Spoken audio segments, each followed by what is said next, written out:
बंदर मामा। एक दिन बंदर मामा गहरी नींद में सोया था जब एक मीठी सुगंध ने उसे जगाया।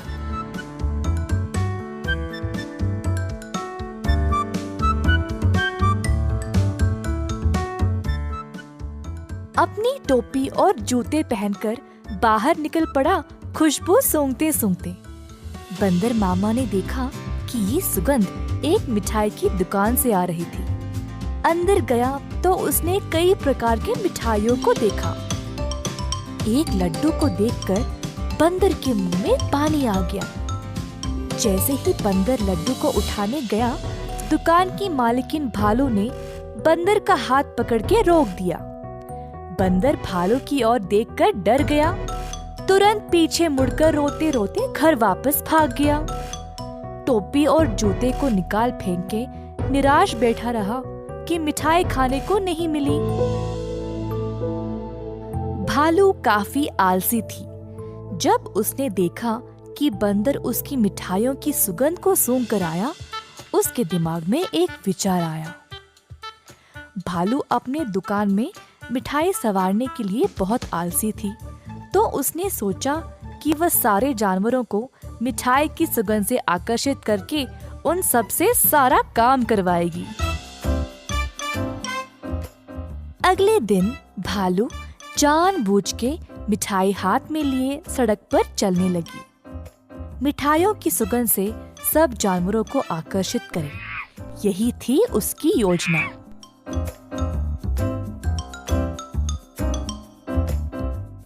खुशबू फिर से बंदर मामा तक पहुंच गई। इस बार बंदर मामा से रहा नहीं गया और उनका जी ललचाया। वह किसी भी हालत में मिठाई खाना चाहता था। बंदर मामा चुपके से दुकान के बाजू वाले पेड़ पर लटकने लगा। जब भालू देख नहीं रही थी, तब बंदर मामा ने लड्डू उठाया और झट से मुंह में डाला। परंतु लड्डू गरम गरम था और बंदर मामा का मुंह ही जल गया। बंदर मामा को बहुत गुस्सा था। जल्दी घर भागा और पानी पी लिया। फिर से अपनी टोपी और जूते निकाल फेंक के रोने लगा। एक छोटा चूहा खिड़की से अंदर आकर बंदर मामा से पूछा कि हुआ क्या। बंदर ने सारी घटना चूहे को सुनाई। चूहे ने बोला कि उसके साथ भी ऐसा ही कुछ हुआ था। हमारे साथ भी कुछ ऐसा ही हुआ था। हमें भी वो मिठाई चखनी है। मेरे पास एक योजना है, लेकिन कुछ दोस्तों की मदद की आवश्यकता होगी। चूहा जल्दी से गया और कुछ दोस्तों को लेकर बंदर मामा के घर वापस आया। चूहे की योजना के अनुसार सारे जानवर दुकान के खुलने से पहले ही वहां पहुंच गए। दुकान के पीछे के रास्ते से एक सुराख बनाया और अंदर घुस गए। एक बंदर सारे मिठाइयों को देखकर ललचा गया। जोश में आकर कूदने लगा और नाचते नाचते केक के मिश्रण में गिर पड़ा। एक और बंदर एक बड़े से बाल्टी में झांका, ये सोचकर कि अंदर मिठाई होंगे, और फिसल के उसी के अंदर गिर गया। तीसरे बंदर ने एक बड़ी गोल सी थाली पर लड्डू देखा।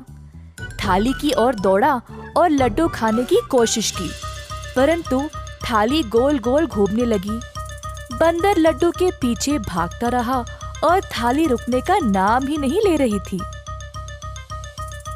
इसी दौरान भालू दुकान पर आ पहुंची। एक बंदर केक के मिश्रण में फंसा था, दूसरा बड़े बाल्टी में और तीसरा बस लड्डू के पीछे गोल गोल घूम रहा था। ये सब देखकर भालू आश्चर्यचकित रह गई और सोची कि ये बंदर यहाँ चोरी करने आए हैं। जल्दी से एक छड़ी उठाई और बंदरों को मारने ही वाली थी, जब एक बंदर ने बोला, हम यहाँ चोरी करने नहीं आए हैं। हम केवल आपकी मिठाई को चखना चाहते थे। इनकी सुगंध इतनी मजेदार है, बस हमसे रहा नहीं गया। भालू ये सुनकर जोर से हंसने लगी। मेरे दुकान में चोरी छुपे घुसना गलत बात है। खैर छोड़ो, वैसे भी मुझे मिठाई बनाने में मदद चाहिए। अगर तुम लोग हर रोज मेरी सहायता करोगे तो मैं तुम्हें अच्छे अच्छे मिठाई खाने के लिए दूंगी। ये सुनकर बंदर मामा और उसके दोस्त खुश हो गए। उस दिन से सब जानवर मिठाई की दुकान पर काम करने लगे। भालू ने अच्छे से बंदरों का फायदा उठाया, बंदरों से मिठाई बनवाई और सजा सवार के रखवाया भी। मिठाई बेचने का काम भी बंदरों को ही दे दिया और भालू सिर्फ बैठ के मजे ले रही थी। भालू का पति ये सब देख रहा था।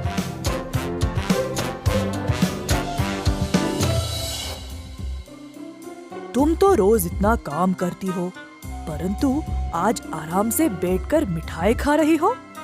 दुकान भी बंदरों से भरा पड़ा है। ये क्या हो रहा है यहाँ पे?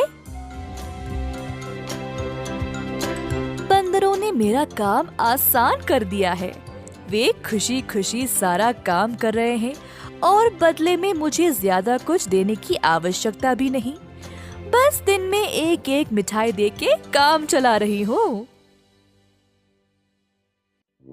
बंदर मामा कोने में इन दोनों की बातें सुन रहा था और ये सब जानकर उसे बुरा लगा।